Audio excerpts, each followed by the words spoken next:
We live in a world of convenience. Need groceries? Download an app. You can pick them up or have them delivered. Want some fast food but the drive-thru isn't fast enough for you? No problem there. You can also have that delivered. Need something from Walmart? Well, check Amazon first. You could probably get it same day. And you guessed it, delivery. Things are even faster in the realm of entertainment.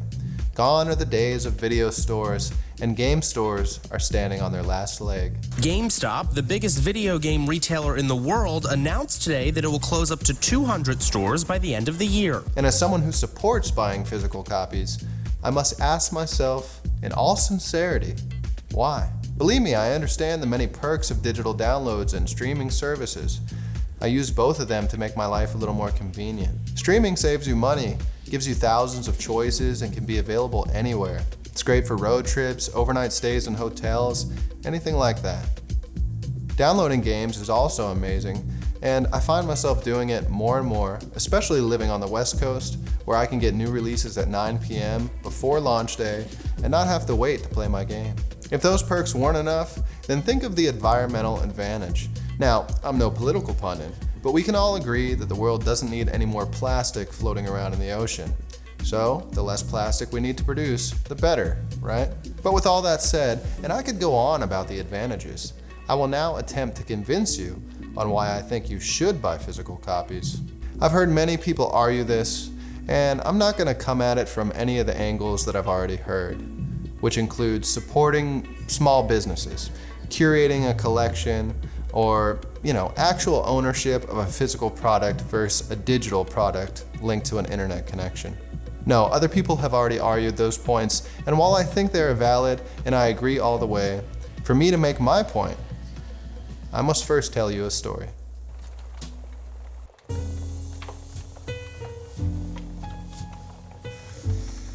Okay, so where do I begin?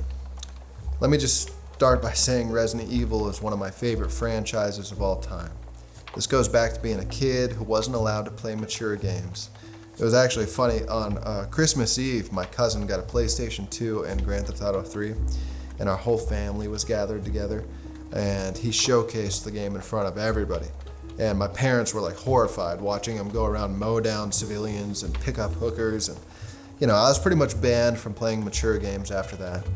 And so when I wanted to play Resident Evil, I would have to go over to a friend's house, and I would get little bits and pieces here and there, but I never owned the game. I never was fully satisfied. Anyway, flash forward, I'm in my teen years. I'm able to play mature games now, but Resident Evil 5, I think, was out at that point, and it just wasn't the survival horror experience I was looking for. It's still a great game.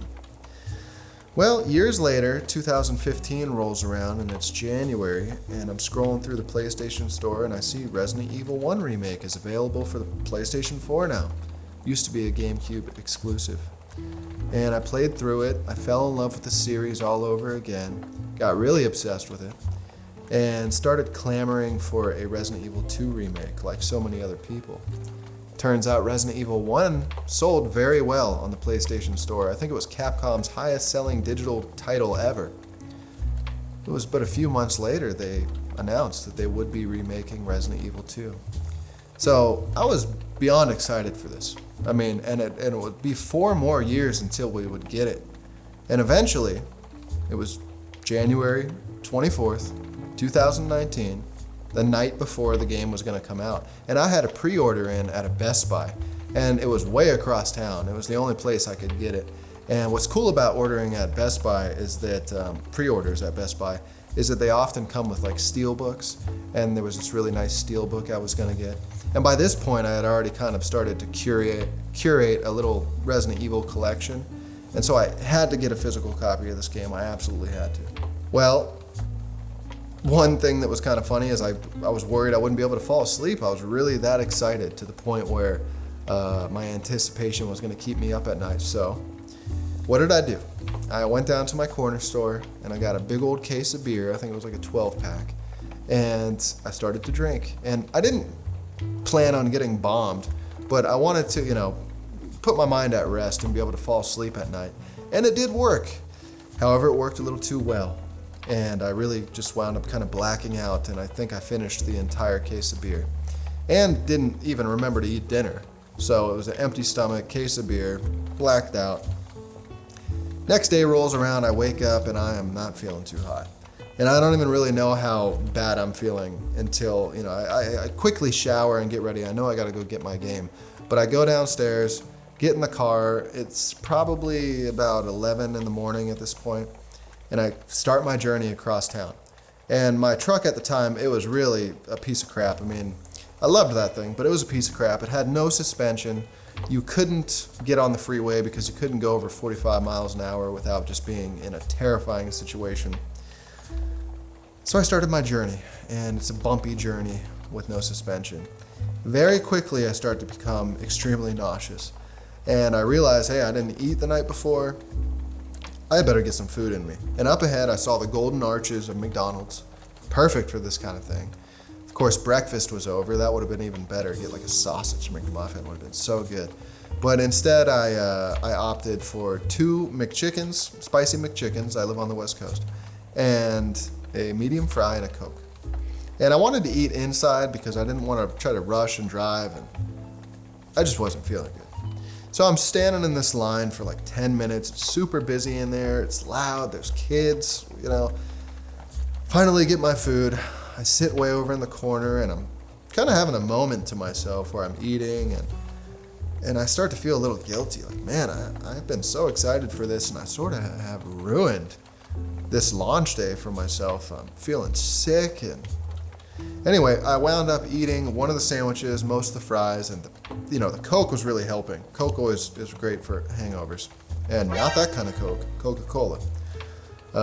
Anyway, so I get back on the road. I save my little extra sandwich, and I am feeling a little better now. I'm not doing incredibly well, but I'm feeling better. Cruising down the road, it's a very long shot to this part of town I gotta go to. And I can slowly see things are getting worse and worse. And I'm not trying to talk bad about anybody, but you could tell by some people on the side of the road that people are looking like they're desperate. I mean, it's a bad part of town, it really is. And up ahead, I see Best Buy. Finally, I'm about halfway done with my journey, and I go to make a right turn. I gotta make a right and then a right into the parking lot. I go to make a right turn, and I hit the biggest pothole of my life. I mean, I'm surprised it didn't blow my tire out. But in that very moment, I almost lost all my McDonald's. I mean, it shook me up bad. And it was just kind of funny. Anyway, I pull into the parking lot, get out of the car, go inside. I'm at the point now, you got the cold sweats going on a little bit. I mean, I'm pale. I'm feeling like crap. And I see the pickup desk. I run over there. There's a girl standing there, a nice girl. She kind of takes a look at me. I mean, I probably looked like a zombie out of Resident Evil by this point. And I give her my ID. She goes to start looking for my pre-order, and it's taking her a long time. She can't find it. Eventually, another guy comes over. He starts trying to help her out. They both can't find it. I'm starting to get really worried now because did it not get delivered? I mean, what's going on? I can't figure out what's taking these people so long to find my pre-order. Well, after about 15 minutes, no lie, it was about 15 minutes, they finally come back with it. I guess it was in a box. It never got unloaded. Usually they have it waiting for you in these bins. Anyway, I'm so relieved. I got my steelbook. I got my game case. It's the deluxe edition. I go back to my car, and I just kind of have a moment where I'm sitting there in the car, and I'm looking over the game, and it just kind of was a wash of relief. And I knew now I just had to drive home, avoid that pothole, but drive home, and I could start this epic journey into Resident Evil 2 Remake. And I did just that. I got home. It was actually smooth sailing all the way back. And I remember going up the stairs to my apartment. I closed all the curtains, closed the blinds. I got it nice and dark in there. I finished my other sandwich. My appetite was starting to come back. And I put the game in, let it do its download. And I just remember sitting there. And it had been about 2 hours now since I woke up because the trip took a while. And I just had that moment that I was about to play something really awesome. And it was. My God, it was a great game. And I played it all day long. I called my friend. and we were kind of talking about the game with each other. And it was a journey. I kind of went on a journey that day, and I'll never forget it.